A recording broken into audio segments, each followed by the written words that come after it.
David Baye here for MuscularDevelopment.com. We are in Miami for the 2014 NPC Nationals, hanging out here with welterweight competitor Santi Aragon and his coach, IFBB pro Stan Mcquay, somebody you guys all know very well.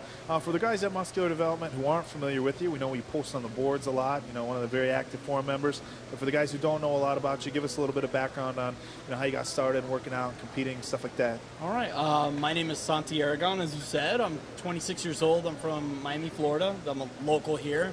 As far as how I started bodybuilding, it kind of just fell on my lap. It was something that I was always in the gym. I played ice hockey for 10 years. I was a travel ice hockey player.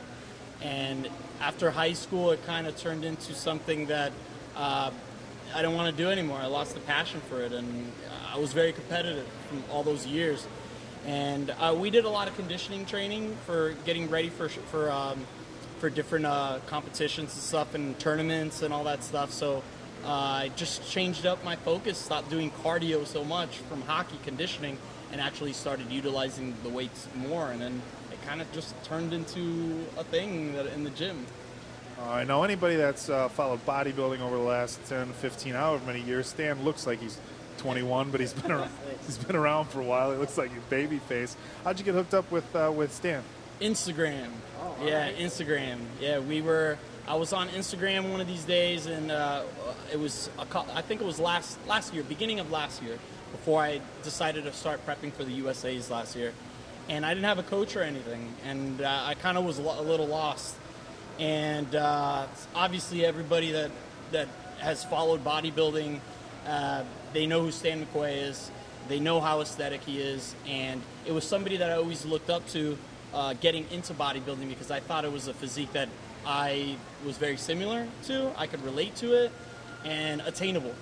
So when we kind of contacted, I got in contact and we started going back and forth. It was honestly, it was kind of like a dream come true to work with somebody that you look up to growing into the sport as well.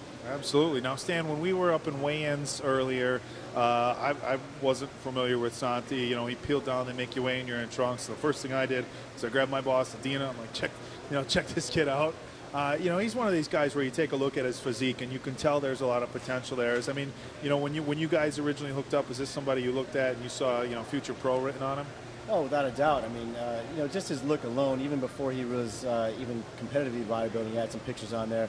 He's got the genetics, he's got the complete package, in my opinion. So, I get a lot of athletes hitting me up all the time, but I don't really take too many of these guys seriously. Obviously, they can hire me and whatnot, but this particular guy, it wasn't just him, coming at me. I was actually trying to pursue him too. Because, like I said, he's got a lot of potential, and it's going to really show tomorrow. Yeah, well, I mean, that's a thing that we talk about all the time. Is unfortunately, you can't train structure. So there's a lot to be said for hard work and dedication in this industry. But all that, and and you're still not necessarily going to have what it takes. Obviously, with your physique, big things are going to happen. You placed well, at the USAs. You weren't quite as happy with where you got. Where were you at again? I was 6th place last year at the USAs. I went from as a middleweight. Yeah, we started our diet in January last year. I was 164 pounds, and I got on stage at 180 pounds. I grew into the show. We dieted up, but obviously lost some body fat. We were dieting at about 4,000 calories daily, no less than about 400 grams of carbs a day, and we put on the size and we put on that shape, but it's just the quality was so new that it just wasn't that dense. And I'm young too, so that all that new muscle wasn't that dense muscle.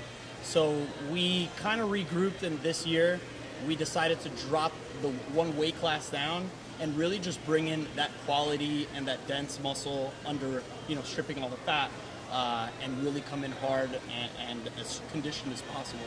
Well, you look pretty grainy standing at weigh-ins. I'm assuming, before filling out, although with the way you looked, the most basic advice I'm sure Stan's giving you and that anybody's going to give you is just don't change much looking the way you did at weigh-ins. But best of luck to you. One thing I have to say that Adina and I also discussed at weigh-ins, something that we joke about on MD quite a bit. We always talk about who's going to have the best hair at the shows. Men's physique, obviously, very competitive in that. Men's bodybuilding, not so much. Stan and An happen to be some of the IFBB pros who get the nods for best hair. I'm wearing a hat you're right wearing now. the hat, man. I'm wearing a hat I was right now. like, This is one of my sponsors, Elite Physique. you guys. But tomorrow I'm saving it for tomorrow. You'll see. All right, you'll see the hair tomorrow, but I wouldn't bullshit you guys. So, all right, we're gonna wrap things up, guys. Let you get going. Prejudging for men's bodybuilding starts tomorrow at 1 o'clock sharp. Make sure you check musculardevelopment.com out. We're gonna have the live play-by-play. All the pictures of the call-outs going up as they're happening, as well as Dan Ray's professional picture galleries. So make sure you check us out. But for now, we are out. So this is David Baye with Santi Aragon, welterweight competitor, IFBB pro Stan Mcquay for musculardevelopment.com.